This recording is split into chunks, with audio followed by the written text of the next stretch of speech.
It's a part of London that literally didn't exist 40 years ago. Most Londoners are aware of its existence but couldn't reliably plot it on a map, and to most people it's unclear if there's anything even worth visiting here at all. Today, I'm in Canada Water.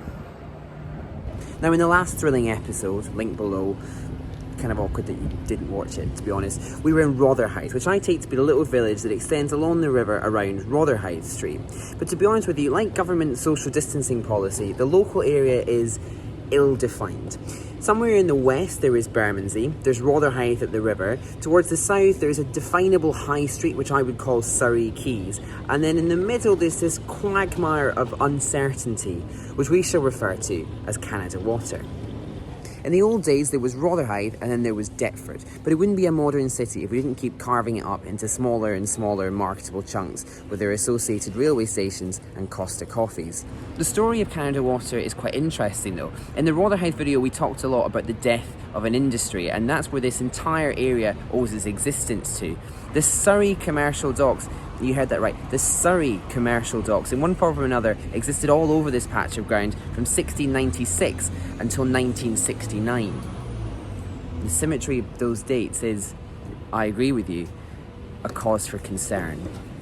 It started here, just across the river from what at the time was the Isle of Dogs, which would go on to become the West India Docks, which would eventually be known just as Canary Wharf. The Howland family bought a little bit of land and constructed the Howland Great Wet Dock, which when it was built in 1696 was the largest dock ever constructed. But Andrew, if you don't mind me asking, why would you construct a dock all the way over here in the 17th century? Back then there was no city for miles from here. Well, that's an excellent question, young, handsome man. The answer is that this would have been a safe harbour for those ships. After they'd sailed all the way to India or wherever and back again, they could have moored here and repaired their vessels or waited until the next thing came along. But they would have unloaded their cargo much further along the river in the London Pool, which is very busy and was situated between kind of London Bridge and Tower Bridge. Okay, but then why did it become known as the Surrey Commercial Docks later on? You see, Surrey is a bit of a past its prime county because, as originally formed, it extended all the way over South London to around here. In fact, exactly here. Not only was the river one of the boundaries, but I found this fantastic boundary stone. Yes, I am wearing shorts today, which separates out the parish of St Mary's in Rotherhithe from the parish of St Paul's in Deptford in 1819, which also happens to be the boundary between Old Surrey and Old Kent. That's right now I'm in Old Kent, but now I'm in Old Surrey. Incredible. Okay, but what were the Howlands up to? Okay, no more questions. The Howland Dock set into motion the building of more and more docks here, and as the city expanded towards it and the need for places to unload cargo outside of the incredibly congested London Pool went up and up, the Surrey Commercial Docks, as they would become known, carved out 85% of the land here and turned it into water. There was 460 acres of dock here at its peak. The Howland Dock got enlarged and was eventually renamed Greenland Dock after it became a hub for returning whalers bringing blubber back to the capital. The dock is still here. In fact, there's even boats in it. Mostly the weirdos who live on canal boats, but still. Okay, I'm kidding. Obviously, I would love to live on a boat. There are still quite a few dock buildings, though, and bits of equipment for the huge disused lock mechanism, as well as this swing bridge, which swings no more.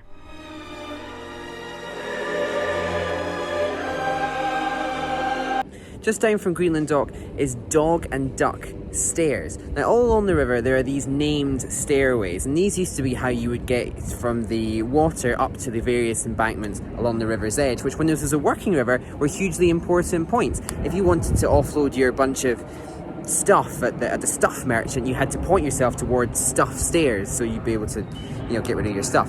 And Dog and Duck Stairs, like many of these stairs, was named after the thing that it led to, which in this case was the Dog and Duck pub. The name of the pub sounds really cute, a bunch of golden retrievers snuggling up with some mallards or something. But when you look into it, it was actually named after a blood sport. You would release a bunch of spaniels into a pond where there were some ducks in, and the ducks would sort of try and escape. They would dive down, and the spaniels would try to savage them. The pub was literally blown up by a V2 rocket bomb in the Second World War and replaced by some housing and a curiously functional BT phone box, which, like the British obsession for hunting animals for sport, kind of weirdly lingers on into the 21st century. There is still a staircase there which I was supposed to be filming, but I got really distracted by the ducks. The sorts of YouTube channels that do a lot better than mine talk endlessly about abandoned railway stations and tube-based secrets. Genevieve, come quickly. He's finally going to talk about the tube. But how many of them bring you lost canals? Never mind, Genevieve. You stick with your Jeff Marshall video, whatever you're watching over there. Well, let me tell you about the Grand Surrey Canal. Yeah, there's Surrey rearing its old head again. The Grand Surrey Canal, which came off the docks here at Greenland Dock and rocketed its way all the way through South London to Camberwell, taking bits of coal and timber and depositing it along the various pockets of industry along the route. I was going to walk a little bit along the canal's route, but now it's raining quite heavily, and so no. To be honest with you though, the canal isn't fantastically interesting. One little historical tidbit is that well before the era of the British Transport Police, this canal had its own police force known as the Bank Rangers. But nowadays there is no canal and hence no bank and hence no bank rangers. What's nice is that you can still follow the route of it all the way through South London. This little bit's inside a modern housing development. Most of it's a road, but the best bit by far is the section in Burgess Park. You know, that kind of long straight bit with a kind of tarmac bit of path down the middle of it. There's a really nice bridge that used to go over the canal and now goes over nothing, which the locals affectionately know as the Bridge to Nowhere. Okay, I think it has stopped raining. Great. The docks were an enormous target during the Second World War, and for all of the years that it went on for, they were repeatedly and extensively bombarded with bombs. But just when they were downtrodden at rock bottom, the docks staggered to their feet, bruised, beaten, but not finished. They answered the call, and within these waters was built the Mulberry Harbours. Okay, the Mulberry Harbours weren't potentially the most famous saviour of the Allied forces during the Second World War, but they did play a very important part of the D-Day landings on the Normandy beaches. They were long, concrete, temporary harbours that they used to get stuff off of the naval vessels and onto the sand, and some of them were constructed and prepared here. I know I'm going on about the docks quite a lot, but I just can't express how much this patch of ground was affected by them. I'm in the local park, and guess what? This was a dock. The massive bits of masonry along the dock edge, the rails the cranes used to go along, even the bits that you tied the boats up, are all still here. This car park used to be a dock. This shopping centre was a dock. These housing developments were all docks. This charming waterway was a dock. This hill was a dock. This large body of water was... well, obviously this was a dock. But look, swans. Lots of bits of dock machinery still survive, basically left behind as is. Probably none more obvious than these enormous iron bascule bridges. Now, a bascule bridge is the same type of bridge as Tower Bridge, technically. It's just this type only has one leaf to it, so all it had to do was roll up to allow ships to pass by underneath. In the dock's heyday, there were two bridges, and they were the only ways on or off of the peninsula. One at this end near Rotherhithe, and another one about a mile away. Now, the docks could get pretty busy and the ships would get priority over pedestrians, so it was entirely possible that you could become trapped on or off of the peninsula if both the bridges were rolled open at the same time, sometimes for hours on end. The locals called it awaiting the bridger, which presumably sounded less weird at the time, and it was a serious enough problem that the local fire brigade that were supposed to be protecting the docks would not cross the bridge under any circumstances, even to get to a thing going on just over there, in case they became cut off from a bigger emergency that then nobody could get to. Nowadays, both bridges are still there, although new roads have been built to circumvent them. Like our current political institutions, they are both completely functionless, with little sign that either of them will ever do anything for us ever again. So why Canada Water then? Well, a bit like Canary Wharf, the docks tend to be named for the place that the ships came from that they unloaded for, and indeed this little bit used to be known as Canada Dock. The continuously disappointing Surrey Quays shopping centre and its associated car park were the other half of Canada Dock before it was filled in, and the little bit of pond they left behind has been renamed Canada Water. It's completely cut off from the Thames, and so it's actually filled with fresh water pumped up from a well deep below the ground.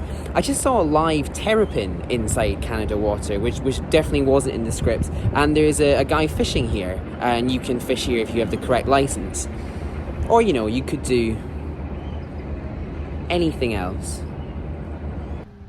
After the blubber era of history started to wane, the Surrey Docks became the main receiving point for timber being imported from forests overseas. For example, from our empirical outpost in Canada.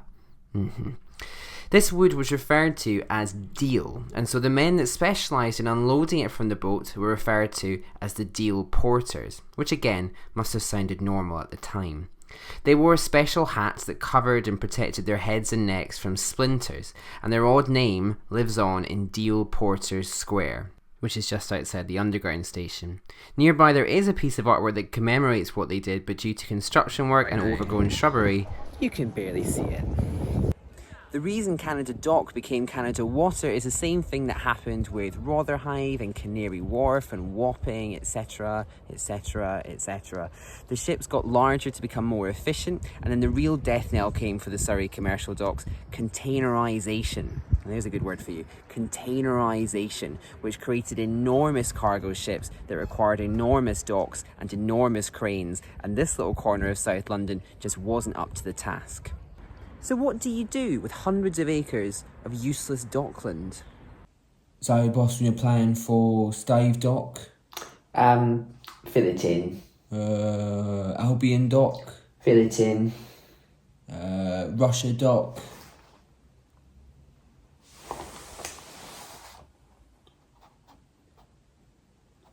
Fill it in. And so we ended up with a bunch of filled-in docklands during the 1970s, a not particularly golden era for London. There were some pockets of social housing, lots of wasteland, a few bits of industry clinging on, but... what's that coming towards us over the horizon? It's... oh my god. It's the year 1981. Ladies, not for turn. The London Docklands Development Corporation, whom you might be familiar with from other success stories such as the Docklands Light Railway or Canary Wharf, has just exploded into existence, and it has big plans. They build roads such as this one and campaign for private development along them. They build attractive water features like the Albion Channel through some of the old docks. They convert Russia Dock into Russia Dock woodlands containing fields and trees and ponds and ecology parks, and next to it, the 30-foot high conical Stave Hill, the best bit of which is at the top there's a little brass map of the old Docklands, and when it rains, the docks fill with water. Unfortunately, they also built a giant shopping centre with a massive car park, along with a newspaper printing press, a retail park, and a few other bits and pieces that haven't really stood the test of time. But their mission was good. They were trying to create affordable housing, a whole new area with communities and jobs, good, proper stuff.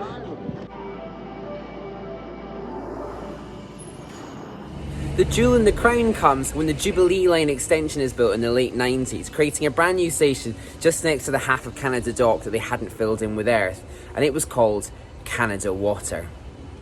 There was already a railway line on this site. The London, Brighton and South Coast Railway in 1869 had built a railway that ran under the ground here and used Brunel's magnificent Thames tunnel from Rotherhithe. You can still see some of the original ventilation shafts that would have let the steam out from the trains in places like the excellent Tesco car park. Eventually it became part of the East London line, a kind of weird, ugly stepsister of the Metropolitan line, before today becoming part of the glorious London Overground. When a Canada Water station opened in 1999, it therefore created a brand new East London line station, a brand new Jubilee line underground station, and a brand new bus station, you know, the holy trinity of London transport. And it's quite an ostentatious station, probably the most interesting of any of the Jubilee Line extension buildings. What it shares with its neighbours though is that it's largely decked out in metal and silver panelling to match its colour on the tube map. That's right folks, the Jubilee Line colour is not grey, it's silver, in relation to the Queen's Silver Jubilee that it was named after. The rotunda is a deliberate nod to the Charles Holden stations of yore, like Arnos Grove or wherever, and of course we couldn't not mention the little tube map clock that stands outside. Around the station has been a spate of luxury apartment building, and there is a whole Canada Water master plan which enters its next phase soon, mercifully demolishing the car park, shopping centre, retail park, and remodelling it into a promising looking mixture of housing and high street.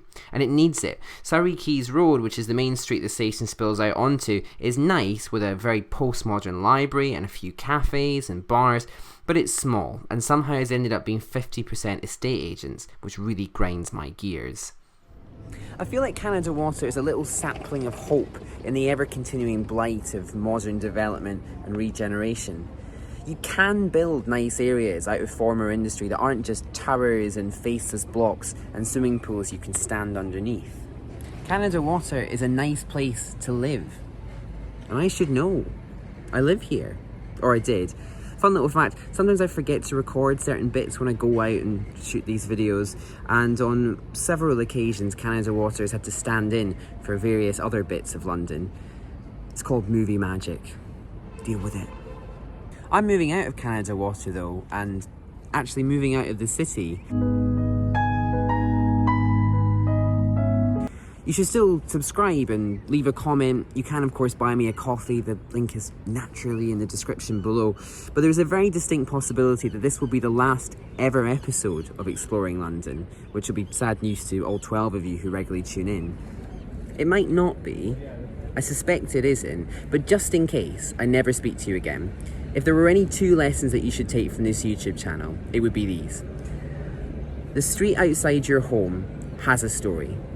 No matter where you are standing on hundreds, if not thousands of years of human history.